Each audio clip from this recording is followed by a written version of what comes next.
wabarakatuh. Saya Nicholas Valentino dari kelas 10F. Saya Dicata Sriata dari kelas 10F. Saya Siti Aisyah dari kelas 10F. Saya Renata Rita Salsabila dari kelas 10F. Akan mempresentasikan mengenai pentingnya mempelajari ilmu sejarah. Sejarah merupakan sesuatu hal yang tidak bisa dilupakan dari masa peradaban manusia yang terus berkembang. Sebuah peribahasa mengatakan tak kenal maka tak sayang. Peribahasa ini mengacu pada pembahasan materi kami mengenai sejarah. Pengertian sejarah dapat dipahami dari dua makna. Yang pertama, etimologi, yang berarti kajian mengenai suatu kehidupan atau asal-usul dari masa lalu. Para peneliti mengatakan sejarah berasal dari kata siajarah yang berarti pohon dunia, keturunan atau asal-usul. Yang kedua, terminologi. Terminologi berarti kajian mengenai tulisan sejarah pada peristiwa atau kejadian yang terjadi pada masa lampau. Pengertian sejarah menurut pendapat tiga para ahli. Yang pertama, Herodotus. Ia mengatakan sejarah merupakan kajian mengenai kehidupan, kebangkitan, atau kejatuhan tokoh.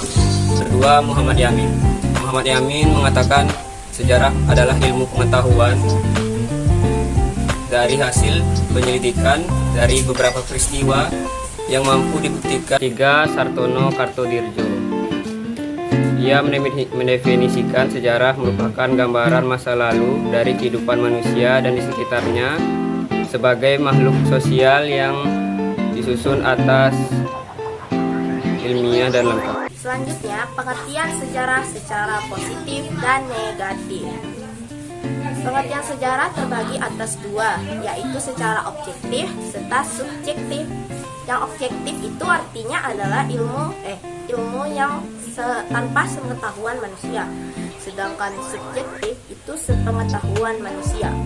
Di samping dari pengertian itu, ilmu sejarah juga dibagi dua pengertian lainnya, yaitu secara positif dan secara negatif. Nah, kita bahas di bagian negatif dulu.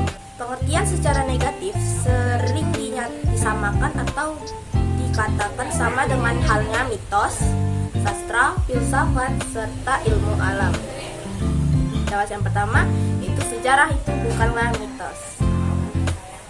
Kenapa sejarah bukan mitos? Karena di sini sejarah menceritakan tentang kejadian yang benar-benar di masa lalu atau yang benar terjadi, ada bukti. Beda dengan pengertian dari mitos. Sedangkan mitos itu artinya cerita yang belum pernah terbukti atau memang belum pernah ada buktinya. Yang kedua, sejarah bukan filsafat. Sejarah itu sebagai peristiwa yang telah ditempatkan atau sesuai dengan faktanya, ada waktunya, ada tempatnya, dan ada buktinya. Sedangkan filsafat itu artinya tentang bagaimana caranya agar kita berpikir kritis dan rasional. Jadi berbeda. Yang ketiga, sejarah bukan ilmu sastra. Sejarah dan sastra itu berbeda dari struktur dan berbeda dari artinya. Sejarah itu kan memang benar terjadi ya, sedangkan sastra itu adalah karangan dari seorang penulis atau pencipta. Yang terakhir ada sejarah bukan ilmu alam. Di sini karena ilmu alam itu adalah ilmu yang bertujuan untuk menemukan hukum secara umum yang bersifat nomotetik. Sedangkan sejarah di sini bertujuan untuk menegakkan atau mendeskripsikan individu secara fakta yang bersifat ideografi. Sejarah bersifat positif. Sejarah adalah ilmu tentang manusia yang merupakan kejadian dari peristiwa yang berhubungan dengan manusia yang menyangkut perbedaan nyata di kehidupan manusia. Sejarah adalah ilmu tentang waktu, berbicara tentang sejarah dan waktu. Sejarah itu bersifat akronis, memanjakan dalam waktu. Kunto Wijaya menyatakan bahwa konsep waktu dalam sejarah terdapat 4 hal: perkembangan, keseimbangan, penyulangan, dan perubahan. Kesinambungan dapat terjadi jika masyarakat baru melakukan adopsi dari lembaga-lembaga lama pembelajaran di masa lalu, tapi mereka juga mengembangkan di masa sekarang. C. Pengulangan. Konsep ini dapat terjadi jika suatu peristiwa di masa lampau terjadi lagi di masa sekarang. D. Perubahan. Konsep ini dapat terjadi jika dalam suatu masyarakat berhasil mengalami suatu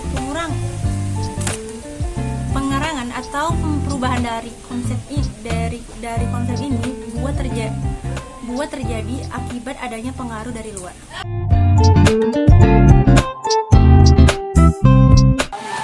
Pentingnya belajar sejarah. Ada beberapa manfaat dari belajar sejarah. 1. Mengembangkan kemampuan berpikir kritis. Dengan mempelajari sejarah, kita bisa terlatih untuk berpikir kritis dan mengolah informasi dengan sangat baik.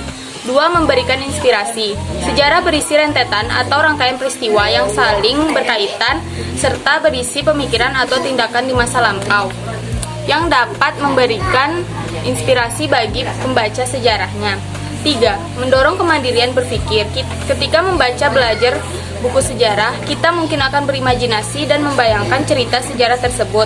Hal ini menunjukkan bahwa belajar sejarah dapat mendorong kemandirian dalam berpikir, sehingga tidak bergantung pada rekan belajar atau pada diskusi.